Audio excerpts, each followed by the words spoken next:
Okay, y'all, another change of plans. I decided to go out to Lake Henshaw. Now, y'all, this is the beauty of traveling by yourself. You can change your mind at the drop of a hat. Which I do all the time. I don't know, lake just sounded good to me. I was at about 3,000 feet towards Palomar Martin Mountain, and decided to turn around. So here we are going to Lake Henshaw. Now I'm going to tell y'all a little story about a dog that we had. This was husband number 4 and my older son. It had been raining, and finally on a Sunday the sun came out, and my son had been wanting a dog, and we'd never had one. He had never had one as a child. And so they had this, I'm going to call it an animal sanctuary, because it was like a big farm.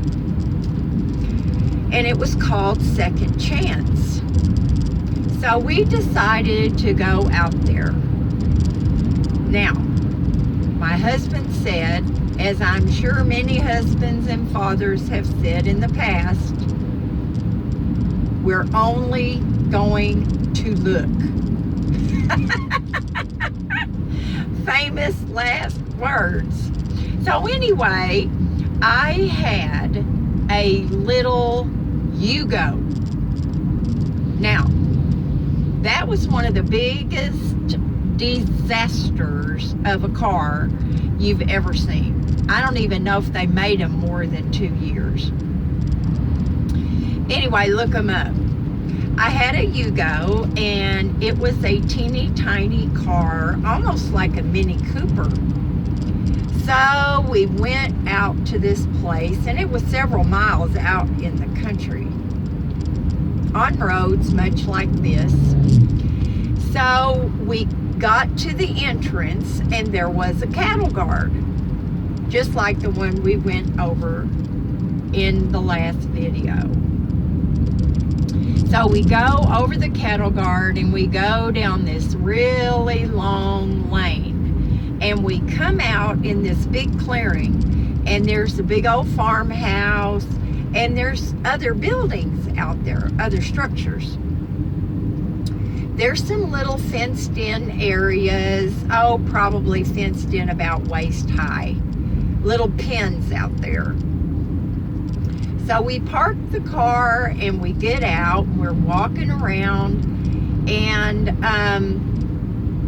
there's this dog that is kind of following us around. He's not up close, but he's kind of keeping his distance, but he's just meandering around and following us. And of course, my son thinks, oh, this is the one. My husband keeps saying, we're only here to look. So we go in this big building, and that's where they keep the kitty cats. Now, y'all, if I could have had my way, we would have left there with a cat. Anyway, we're looking at all these animals, and so my son is getting a little frantic because he's afraid that his dad really means it. We're only there to look. And sure enough, we get in the car, put on our seatbelts, and we're driving down the long lane. Now, my son wouldn't have cried for anything, but I could tell by the look on his face, he was devastated. So we're driving down this lane, and my ex-husband looks up in the rearview mirror, and he said, "Look at that dog." And we turned around and looked, and that dog that had been meandering around behind us was running down the lane behind our car. Now, I'm telling you, to myself and my son, that was a sign. That was a sign straight from heaven saying, this is our dog. But not to my ex-husband. Nope. We kept driving. He sped up a little bit. Little dog's back there just pumping and pumping his little short legs. We go over the cattle guard, and my husband says, well, that'll be the end of that. We're watching. This little dog, y'all, runs over that cattle guard, and a couple of his legs fall down in between those metal pipes. Well, I am dying by then because I'm thinking that poor little dog is going to break his legs. My husband still would not stop. So we have to make a right at the end of this road.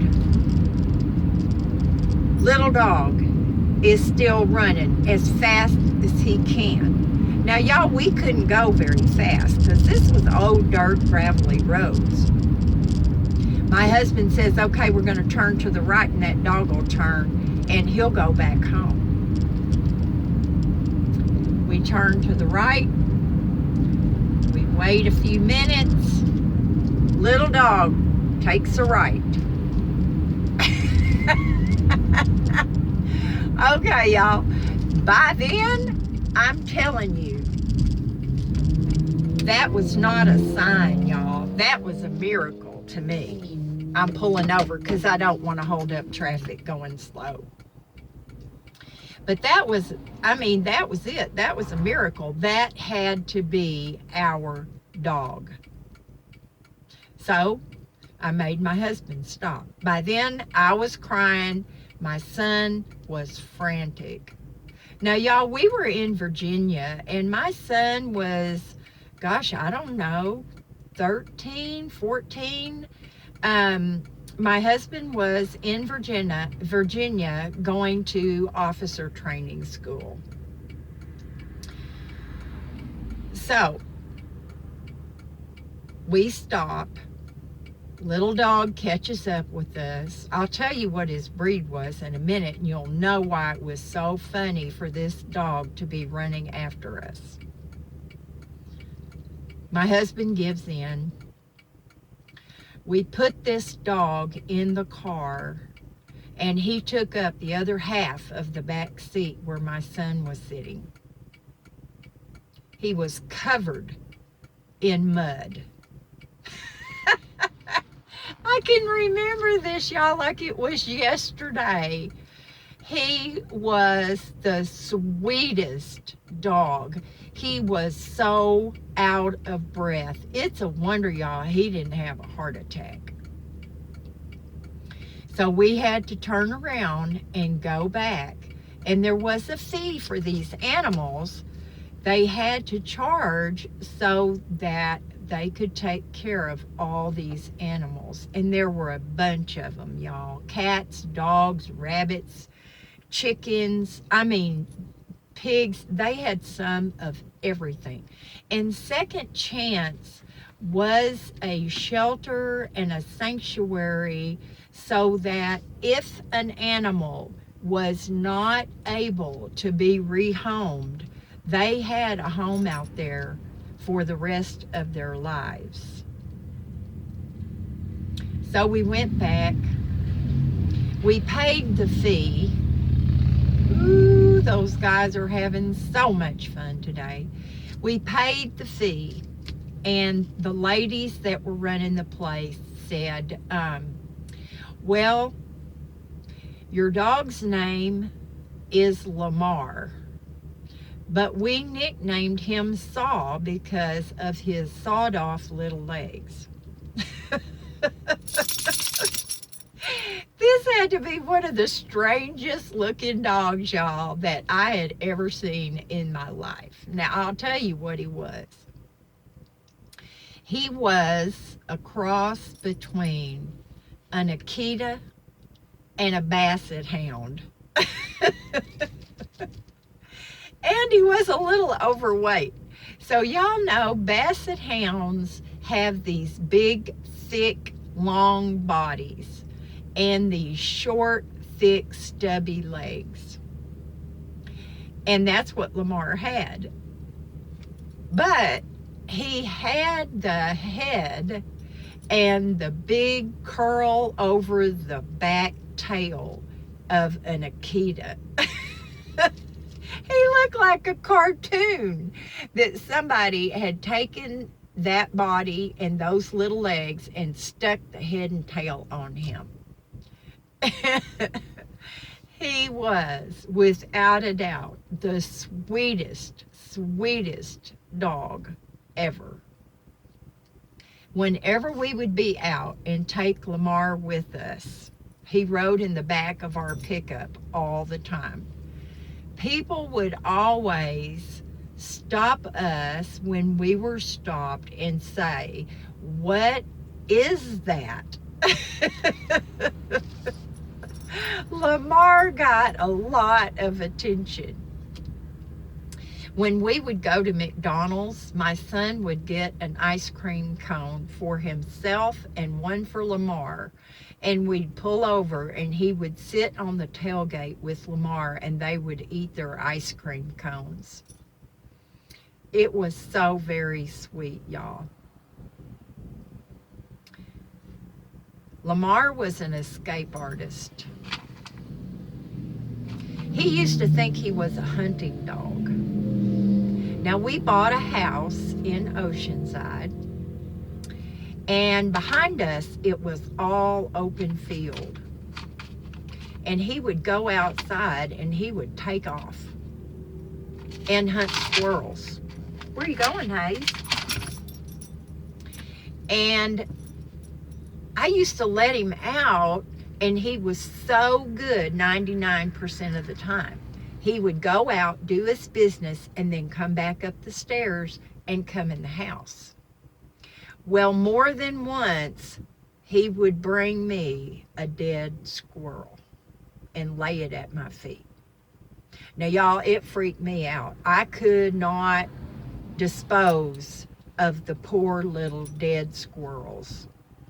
I would leave the house until my son or my husband would come home. He got out one time and he was gone for 2 weeks, y'all. We checked the pounds. We put up posters. We could not find our dog. And then one night I was reading the newspaper. It was about 10:30. My husband was watching the news on TV and I was reading the newspaper and I saw an ad. And it described our dog perfectly. It was an older couple that had found our dog in the middle of an intersection and took him home with them.